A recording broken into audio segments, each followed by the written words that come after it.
Nerderotic.com. Ruby Rose is not going to Comic-Con, along with Dan and Dave from Game of Thrones. They backed out from this huge event at the last minute, and it has to be embarrassing for the CW. But then I think about the content they put out, and they're probably not too concerned with being embarrassed.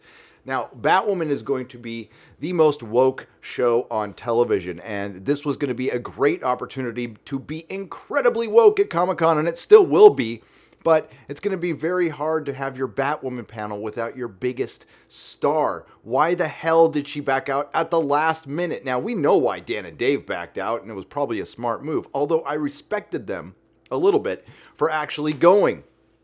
But backing out at the last minute, there has to be some reason, but the reason given I find quite laughable. Batwoman star Ruby Rose pulls out of Comic-Con. It's devastating. Well, you never want to pull out at the wrong time because it can always be devastating. Batwoman star Ruby Rose has announced she will not be attending Comic-Con International in San Diego. The actor had to pull out at the last minute due to a busy filming schedule.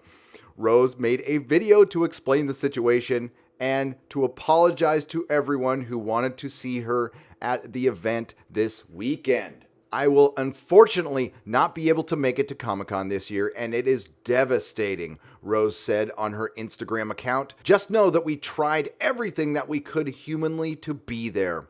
Sure, because they had trouble buying tickets. They couldn't get this through the marketing department. They didn't have this planned weeks, months in advance. Rose talked about how she had wanted to attend San Diego Comic-Con for a long time and praised the publicity Batwoman has gotten at the event. I can't think the CW is happy about this considering how much money they have put into the marketing. Batwoman is absolutely everywhere here at Comic-Con. She's on banners on Harbor Boulevard. She's on hotel key cards. She's on the side of buses. She's a major part of the promotion with Comic-Con itself, inside the guide, inside the Comic-Con itself. And this would have been the safest place to have your huge woke panel to cheers, thunderous applause, and you passed up the opportunity. I'm wondering what the real reason is, because the one given here isn't it. It wasn't until really now that we realized there wasn't any other way to finish this ambitious episode we are doing and create this amazing show that really is special, she confirmed. And we want you to love it and be proud of it and be entertained and to laugh and to cry and to be empowered. And there is your key phrase, empowered. If you watch Batwoman, it makes you whole as a person. It legitimizes you as a person. And this is the biggest problem I have with this fake woke marketing. We are so narcissistic in fandom right now. Get a mirror. You don't need to see yourself in every superhero. We are putting character traits first before storytelling. That's why so much of what we are getting in entertainment sucks. It's all about what's between somebody's legs, where they put it, where they don't put it, and what their skin color is before we tell a story. When you can certainly put those things in, I'm stating the obvious here, within a narrative and not make this big deal about it, and that makes it much more legitimate in my opinion. This isn't legitimacy at all. Get some therapy. I've got to work and bring Kate Kane Batwoman to the screen and not Ruby to the panel. She referred to herself in the third person. Well, Gary is going to go on with this article now. Rose ended the video by thanking her fans for the support she has received while promising to make up the missed visit. How? She was originally scheduled to speak at 2 San Diego Comic-Con panels on Saturday. We are getting to a ridiculous place with woke marketing, and honestly, we all know the truth of this show. The only reason it exists is based on its woke marketing campaign. That's how it was pitched. That's how it got greenlit, in my opinion. Why? Because the access media will fall in line. This is the best example of an access media headline I think I've ever presented to you. The mediocrity of Batwoman also feels like one of its biggest strengths. Now, it seems pretty obvious that Ruby Rose is not going to Comic-Con because of reshoots. Why? Because it's probably a hot mess. And it certainly sounds like that with the pilot when the Access Media has to pull this out to defend it. It's difficult to critique the pilot of Batwoman. There are certainly issues with it. There are criticisms to spare, but there's something powerfully unique about the CW's latest superhero show, and it makes it really difficult to get bogged down in its faults, like, good storytelling, good characterization. This is the first solo superhero series centered on a queer character, which makes it virtually important, even if sometimes it gets caught up in its own mediocrity. And there you have it. That's why they make these marketing campaigns, and that's why they are ramping them up, and that's why they continue to do this, because of free advertising. They don't care about your cause, but fall in the line all you want, IO9. CW screened the pilot last night for an audience at San Diego Comic-Con.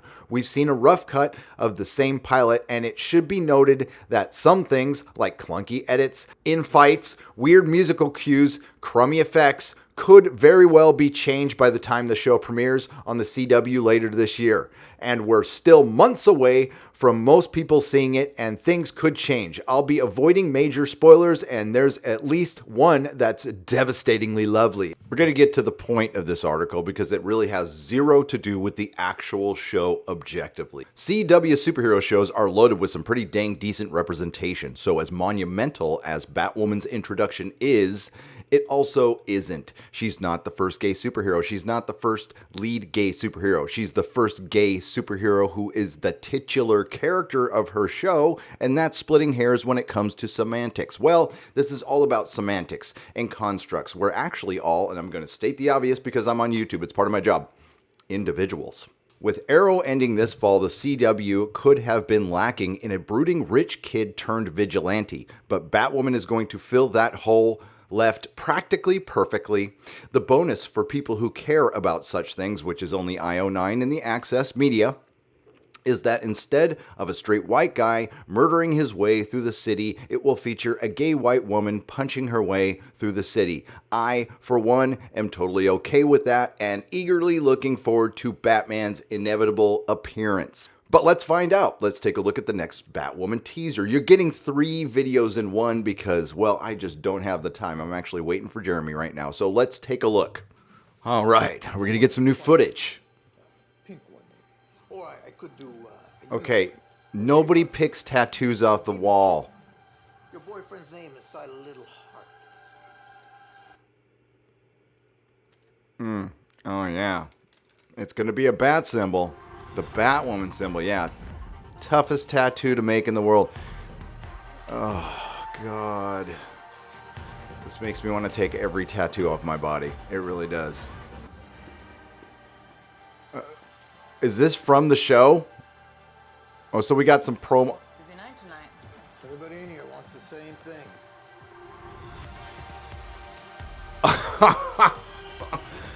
Oh, that's so powerful and cool and edgy. Oh. Are we gonna get a smirk?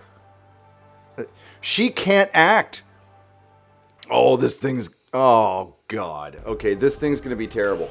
This thing's gonna be terrible. So they've been filming this whole time. They just showed a mediocre pilot that IO9 could barely defend. They said, well, it's got a gay lead, so yay. And it said it had criticism to spare. Well, it's the CW, and I fully expect that, but holy... oh, God. This is going to be a lot of fun to review. I'm going to review every single episode of this show. Yay, CW. Here we go. The teasers that we have seen Ruby Rose in, she barely speaks. And I think that lets you know everything you need to know. As a matter of fact, this is again stating the obvious, but let's just say one of my friends cuts trailers for a living. That's what he does. And the people who own these films and have these provide the footage for these trailers are keenly aware of the weaknesses of a film. So if you see, say, your lead actor or actress speaking one line in promotional material for your show, if it looks like a duck, it's Sounds like a duck, quacks like a duck. It's an effing duck. She can't act.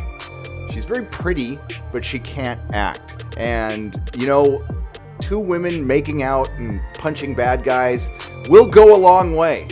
Will go a very long way, but not that far. This will be completely cringe. I can't wait to cover it. Everybody, I'm off to con. Have a great day. I don't know if this, it probably won't be my last video from San Diego. I'm still going to be here for a couple more days, but yeah, follow me on Twitter. Keep an eye on what we're doing here at con, and may the free folks sing songs of your greatness.